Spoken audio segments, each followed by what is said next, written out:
నమస్తే, welcome to our channel. నేను సౌజన్య. Cricketer Hanuma Vihari రాబోయేటువంటి రోజుల్లో ఎప్పుడు కూడా నేను ఆంధ్ర జట్టుకి ఆడను అని చెప్పేసి ఆయన ఒక స్టేట్మెంట్ పాస్ చేశారు.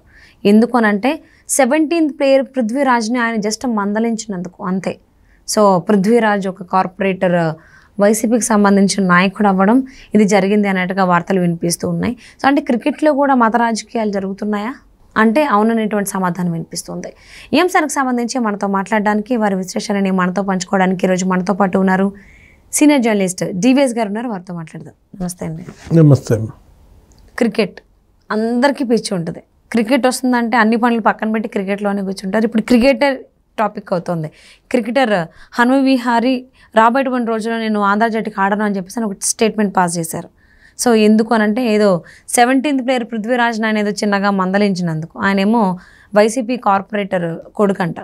సో ఈ పృథ్వీరాజ్ వాళ్ళ నాన్నకి చెప్పడం, వాళ్ళ నానేమో ఎక్కడెక్కడో చెప్పి అడ్జస్ట్ చేసి హనుమ విహారీ కెప్టెన్సీ నుంచి తొలగించేశారు. అందువల్ల ఆయన నేను అసలు ఆంధ్ర జట్టుకి క్రికెట్ ఆడను అని చెప్పేసి అని అన్నాడు. రంజీ ట్రోఫీలో ఎలా ఆడారు అనేది మనం చూసాం ఆయన కెప్టెన్సీలో. అంటే క్రికెట్ స్పోర్ట్స్లో కూడా మత రాజకీయాలనా, కోచెస్లో కూడా చూసినా, అంపైర్స్లో చూసినా, ఎవరిని చూసినా సామాజిక వర్గం ఒకటే కనిపిస్తూ ఉంది. కులం ఎక్కడ చూసినా అదే కనిపిస్తోంది. ఆంధ్రప్రదేశ్లో మందిత్వ శాఖలు కూడా అంతే ఉన్నాయి చెప్పాలి అని అంటే ఏ విధంగా క్రికెట్ను కూడా కబ్జా చేసేసారు. ఇప్పుడు మామూలుగా కబ్జా అంటే కబ్జా అనేది చిన్న పదం ఏమో అనిపిస్తుంది నాకు. మీరు భూములు కబ్జా, స్థలాలు కబ్జా, గనులు కబ్జా, చెరువులు కబ్జా, వాగులు, వంకలు, ఈ కబ్జాలు ఇవి మామూలే. ఏది ఇప్పుడు అలాంటిది ఇప్పుడు క్రికెట్నే కబ్జా చేసేసారు. ఏది మొత్తం అంతా ఒకే కులంతో నింపేశారు. విజయసాయి రెడ్డి అల్లుడు దానికి మరి చైర్మన్, ఏది ఉపాధ్యక్షులు, చైర్మన్ వాళ్ళ అన్న పెనాక శరత్చంద్రారెడ్డి, ఆ తర్వాత విజయసాయి రెడ్డి అల్లుడు, విజయసాయి రెడ్డి బినామీ దానికి సెక్రటరీ. నెక్స్ట్ ఇక వీళ్ళందరూ కూడా వాళ్లే కదా. ఏముంది ఇక ముఖ్యమంత్రి జగన్మోహన్ రెడ్డి, క్రీడల శాఖ మంత్రి రోజారెడ్డి, శాప్ చైర్మన్ బైరెడ్డి సిద్ధార్థ రెడ్డి. ఇప్పుడు ఈ టీము కూడా కోచ్లంతా ఒక 6-7 రెడ్డీసే అన్నమాట. అంటే ఏ విధంగా ఎందుకు ఇంకా అసలు దాని పేరే మార్చేస్తే పోలా రెడ్డి స్పోర్ట్స్ అకాడమీ. అరే ఇప్పుడు అది కాదు కదా. ఒక సామాజిక వర్గం మొత్తం ఇదేనా ఆయన చెప్తున్నటువంటి సామాజిక న్యాయం? సామాజిక బస్సు యాత్ర అని చెప్పి పెడతారు, వాళ్ళందరినీ తిప్పుతున్నారు, వాళ్ళకి ఇన్ని పోస్టులు ఇంత ఇస్తున్నానని చెప్తున్నారు, ఇవి ఇచ్చాను అవి ఇచ్చానని చెప్తారు. 50%, 75% ఇదే. ఇప్పుడు ఒక్క క్రికెట్ జట్టే అతను హనుమ విహారీ, అతను దేశానికి ఆడాడు. ఇది ఇండియన్ టీంలో ఆడిన వ్యక్తి అన్నమాట. ఒక సెంచరీ చేశాడు, 5-6 డబుల్ సెంచరీలు చేశాడు, 16 టెస్టులు ఆడాడు. అలాంటి వ్యక్తి ఇక ఇప్పుడు దీనికి రిజైన్ చేసి వెళ్ళిపోయాడు అంటే ఇంకెవరైనా వస్తారా? ఆంధ్ర క్రికెట్ అసోసియేషన్ పరిస్థితిని తెలియజేస్తుంది ఇది. ఇప్పుడు ఒక టైంలో మన జట్టు ఛాంపియన్ వెస్ట్ బెంగాల్ను ఓడించింది. అలాంటి టీముని ఇంతగా వీళ్ళు నాశనం చేయటము, భ్రష్టు పట్టించటము. ఇప్పుడు ఇదేనా ఆడుదాం ఆంధ్రానో ఏదో ప్రోగ్రాం పెట్టారు. ఆడుదాం ఆంధ్ర అని చెప్పి మొత్తం అంతా రాష్ట్రం అంతా పెట్టి కార్యక్రమాలు. దానికి అంబాసిడర్ అయిన క్రికెటర్ అంబటి రాయుడు పరిస్థితి ఏంటి? అతన్ని పాపం చాలా అవమానించారు. ఏది అతన్ని గుంటూరు ఎంపీ సీట్ ఇస్తున్నామని చెప్పి పిలిపించి అతను అమరావతిలో తిరిగి అమరావతిలో అందరిని అతను నిలదీశారు. రాజధాని 3 ముక్కలు చేశాడు, మాకింత అన్యాయం చేశాడు, ఆ పార్టీలో నువ్వు చేరతావా? అలాంటి పరిస్థితుల్లో కూడా నిజంగా నిబద్ధతతో పార్టీలో ఉందాం అనుకుంటే ఈ ఆడుదాం ఆంధ్ర ఇనాగ్రేషన్ ఫంక్షన్కి అతను పిలవలా. నువ్వే మా ఎంపీ క్యాండిడేట్ అని చెప్పిన వాళ్ళు అతను ఉండంగానే ఇంకో క్యాండిడేట్ని చూసుకుంటున్నారు. నన్ను కంటెస్ట్ చేయమని చెప్పి వీళ్ళు ఇంకొకళ్ళని ఎదుగుతున్నారేంటి? కృష్ణదేవరాయల్ని నరసరావుపేట నుంచి గుంటూరు రమ్మన్నారు. అంబటి రాయుడికేమో గుంటూరు ఎంపీ నువ్వే వెళ్ళి ప్రచారం చేసుకో అని చెప్పాడంటే జగన్మోహన్ రెడ్డి. ఆయన తిరిగాడు, ఊరూరు వెళ్ళాడు, ఏదో చెప్పుకుంటున్నాడు. ఈ పరిస్థితుల్లో కృష్ణదేవరాయలకి ఏమని మళ్ళీ వర్తమానం పంపారు? నరసరావుపేట వద్దు, నువ్వు గుంటూరు అయ్యి అనేసరికి అతనికి అర్థం కాల రాయుడు. కనీసం నన్ను పిలిపించి చెప్పటం మర్యాద. దాంతో అతను మనస్తాపం చెంది దుబాయ్ వెళ్ళిపోయాడు. విత్ ఇన్ 9 daysలోనే ఆయన డెసిషన్ తీసుకున్నారు రెసిగ్నేషన్ సంబంధించి పార్టీ మెంబర్గా. దుబాయ్ వెళ్ళిపోయాడు. అక్కడేదో నాకు సో ఆయనకు కూడా ఈ సామాజిక సెగ తగిలిందంటారా? అంతే కదా. ఇప్పుడు ఏంటి, ఇదంతా కూడా ఒక కులం పైన కక్ష సాధింపు. ఇదే కాదు, గత 5 ఏళ్లుగా అంతే అన్నమాట. సెక్రటేరియట్లో కానీ, అక్కడ ఉన్నటువంటి వాళ్ళ ఆఫీసుల్లో కానీ, ఉద్యోగులను కూడా వాళ్ళు అడిగే ప్రశ్న మీదే కులం. వాళ్ళు గనక పొరపాటున కమ్మనో కాపోనో చెబితే ఇక అతను ఆ చీటీ చిరిగిపోద్ది, అతనికి ప్రమోషన్లు ఉండవు, అతనికి ఇంక్రిమెంట్లు ఉండవు. అంటే ఏ విధంగా 5 ఏళ్ల జగన్మోహన్ రెడ్డి పరిపాలనలో కమ్మ కాపుల్ని సాధించారో మనకు కనపడుతుంది. ఇప్పుడు మిమ్మల్ని ఒక కులం గెలిపించిందా?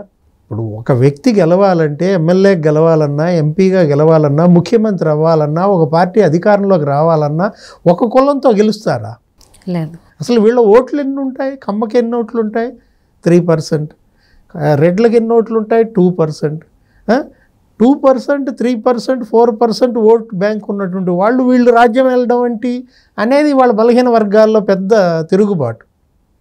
ఇప్పుడు బీసీలు 50% పైన అంటారు, వాళ్ళు 18% అంటారు, ఎస్సీలు 20%, 9 to 12% ఎస్టీలు, కాపులు 25% అంటారు. దామాషా ప్రాతిపదికన అధికారం కావాలని కోరుకుంటోంది. అందుకే జనాభా దామాషా ప్రాతిపదికన మాకు అధికారం కావాలి, ఈ రాజ్యాలు ఏంటి, ఈ అగ్రకుల ఆధిపత్యం ఏంటి అనే ప్రశ్న వస్తుంది. తిరుగుబాటుకి అదే దారి తీస్తుంది అన్నమాట. ఇప్పుడు క్రికెట్ అనేది జెంటిల్మన్ గేమ్. ఏది క్రికెట్ అనేది జెంటిల్మన్ గేమ్ అనమాట. ఒక విద్యాధికులు, పెద్ద పెద్ద కోటీశ్వర్లు వాళ్ళతో పరిమితమైనది గల్లీ క్రికెట్ వచ్చేసింది.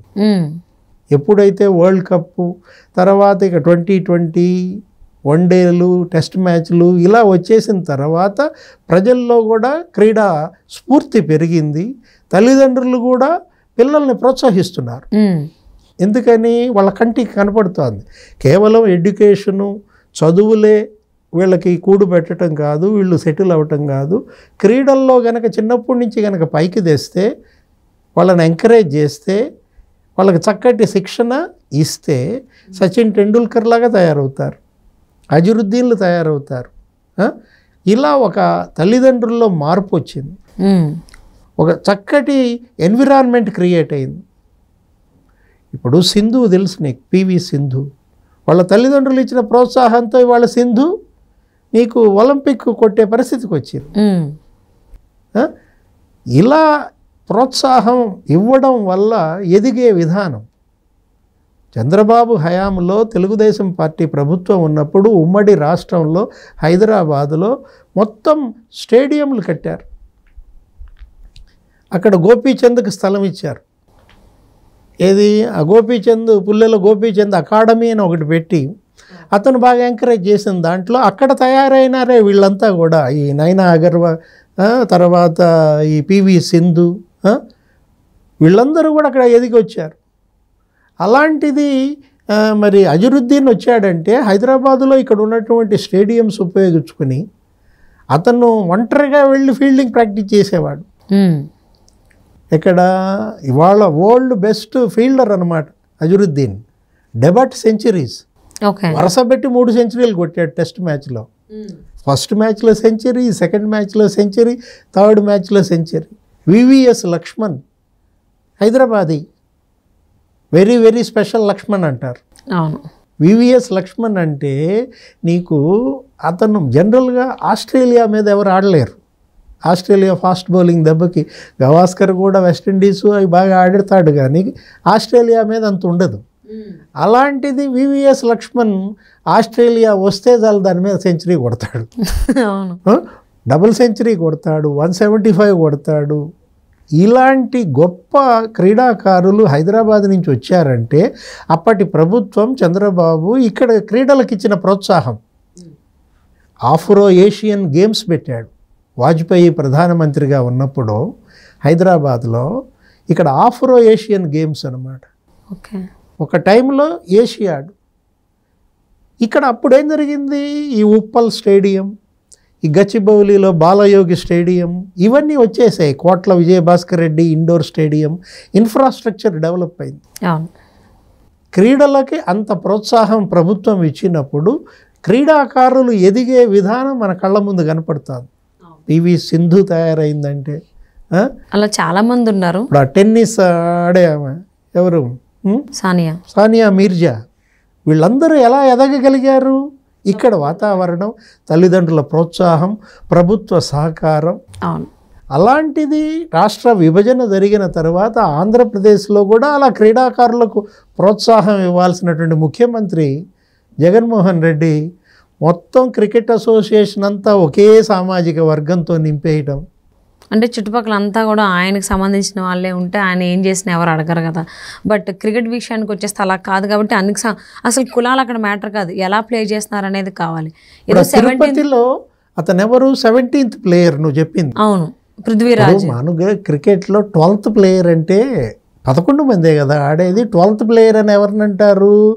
మనం ఆ గ్యాప్లో మంచినీళ్ళు ఇవ్వడం, డ్రింక్స్ ఏమైనా తెచ్చిపెట్టడం, మన ప్యాడ్స్ బాగా ఆడి అలసిపోతే ప్యాడ్లు మార్చడం, బ్యాట్ మార్చడానికి ఒకడు పరిగెత్తుకొస్తాడు, వాడిని 12th ప్లేయర్ అంటాం.